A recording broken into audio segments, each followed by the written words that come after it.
welcome back to our series on self-care beyond the buzzword. I'm still Nicole. My pronouns are she, her, and they, them, and I'm really glad you're here.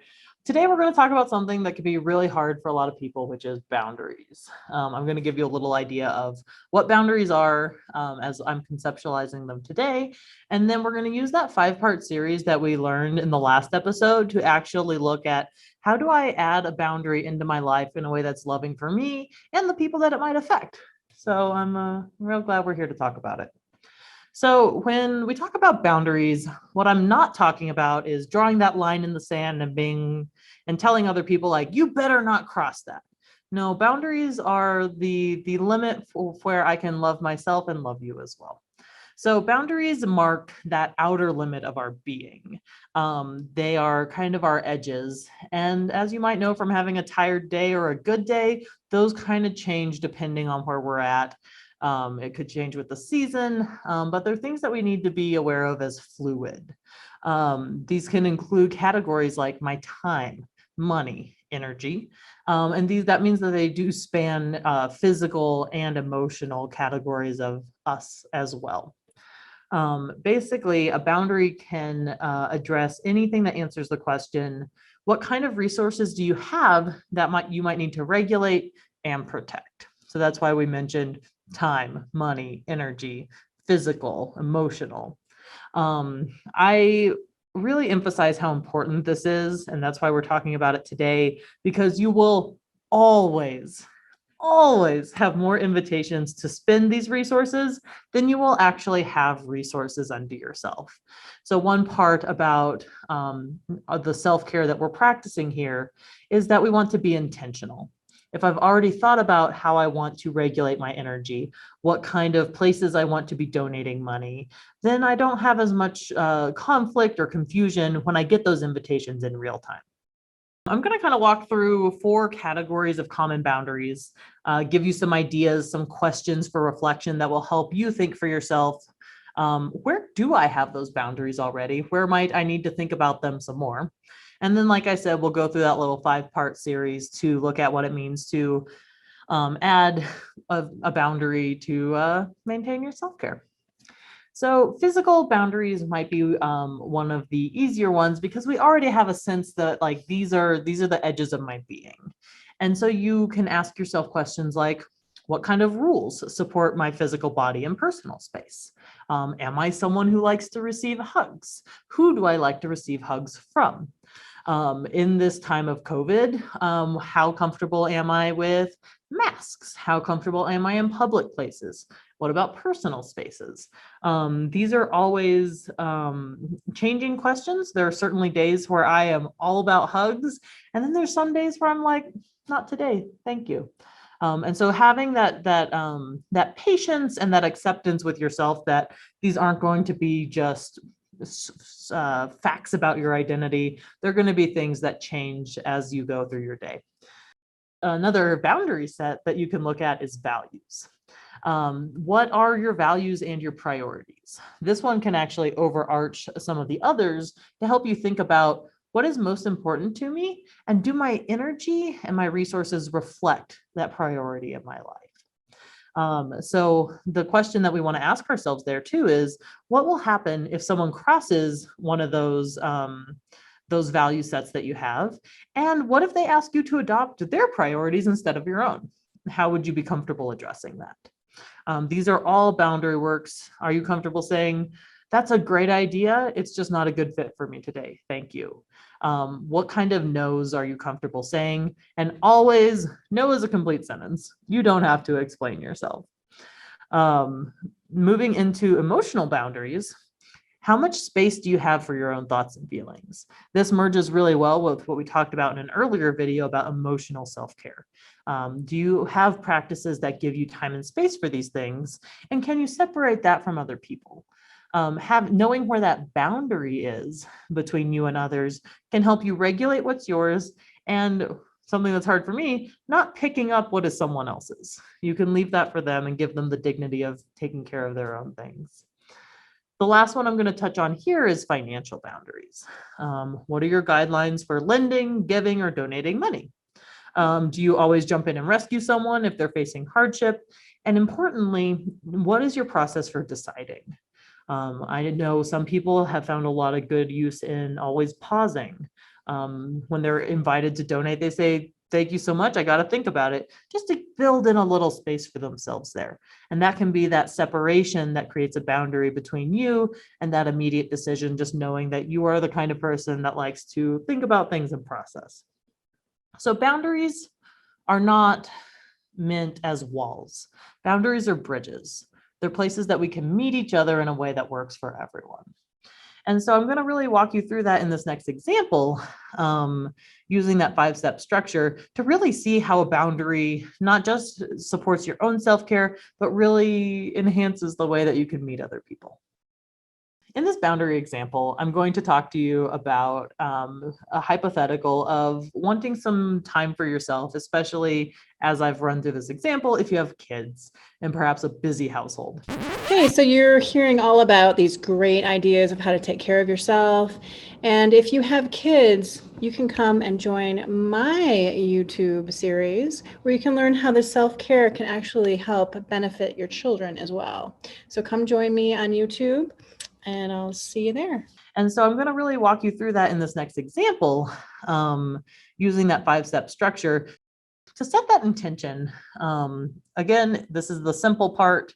I want time for myself so I can show up for my kids and my family with more patience. That's beautiful. It's simple. It doesn't get cluttered with why this might be difficult. It's just that simple desire. I want time for myself.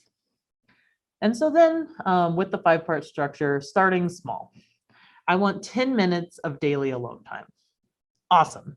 For people with kids, I've been told that this is very difficult to get sometimes. And so that's why we're starting with 10 minutes as opposed to an hour or anything bigger than that. Something, again, realistic. We want to set ourselves up for success by doing something that we think can fit into our lives right now, and that can always change in the future. Again, self-care is fluid as our boundaries. So we set the intention of wanting time for myself, starting small. That's 10 minutes of daily alone time, and then gathering supplies. In this example, the idea of wanting alone time isn't as tangible as our other video where we talked about buying vitamins and a vitamin container. This would be something more along the lines of, where would I have my daily alone time? And so my suggestions would be something like saying, I will do this in my closet, bathroom, outside, maybe your car, so that you are outside of the common family areas and can have that privacy and just that little bit of separation that really kind of creates the distance that you're looking for. Other supplies that I highly encourage could be things like a chocolate snack, any snack in general. Maybe it's a magazine. Maybe you make a point to download your latest TV show onto your phone, and so you can get a little bit of that in there. If you're just gonna scroll Reddit or Tumblr or Instagram, by all means, but just kind of bringing some stuff in with you so you can really kind of enjoy yourself. And then building in support structures. I find this one is really important with boundaries, so it doesn't feel like I am leaving you, my family, my kids, and putting up a wall where I am unavailable. Instead, what we can do is we can invite them into this support process with us. And I think that's really what makes this a beautiful model for your kids and family of, this is how I'm taking care of myself. So by talking through with your kids, regardless of what age they are, this process is really important and helps to demonstrate different types of self-care. Explain what's happening and ask for their support in it. Again, that makes this a bridge where they can meet you and be a part of the process, even if that is just knowing that you'll be back in 10 minutes. Depending on the age and of your kids and what would work best for your family style, you might get a timer and set it out so that the kids know when you're going to be back. Reminding the kids that they are safe and that they have snacks. Snacks are very important to me. But just reminding them that your leaving is not anything of near the crisis level and that they are taken care of and they can feel your love through some of those measures.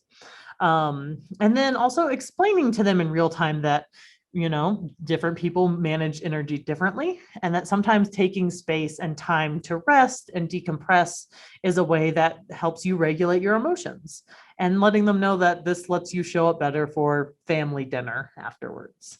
Really kind of connecting those things so that it is part of a bigger process of the family narrative and how the family takes care of itself, connecting that space between you, the individual, and the family unit.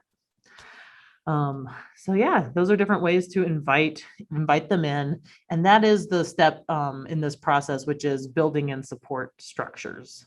The fifth one is celebrating successes of all sizes. So if you remember, our intention was daily, 7 days a week. Maybe shoot for, again, 4 or 5. It's going to be a challenge when you have so many things asking for your time, and just that little step into manifesting this alone time can be difficult. And so we want to really appreciate and celebrate each one that you get. So maybe you aim for 4 or 5, but we celebrate 1, 2, 3. I also celebrate when I just think about it. If it's the first time I'm trying to implement a new self-care behavior, if I remember it, but maybe not go through with it, that's still a baby step for me because it's more than I was doing before.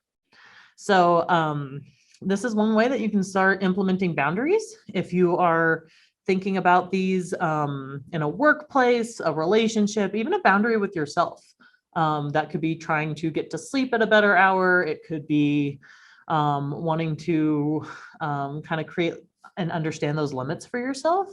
Gentle is always good. And I'll say again, it feels hard because it is hard. So feel free to use this 5-step example. If you have examples that you'd like us to run through, feel free to drop those in the comments, and I'd love to talk about them on my live stream at the end of the month. But yeah, if you also don't try to do it alone. I mean, I'm here digitally for you. And then also you can bring this to a friend and pick their brain about how would I actually go about doing this? And that will just start clearing the path for it actually happening in your life. So again, stay tuned. Our next video will kind of be an overview of some other tips and tricks. I'm going to talk about some phone apps that are really useful for self-care. And then again, that live stream at the end of the month, I'd love to have you there. We're going to really dive into some more of the application, and any examples that you can bring, I'd love to talk about, because that always gives it that better real world feel.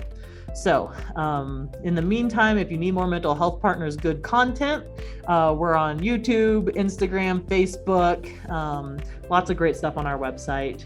And yeah, I look forward to seeing you next time for those tips, tricks, and applications.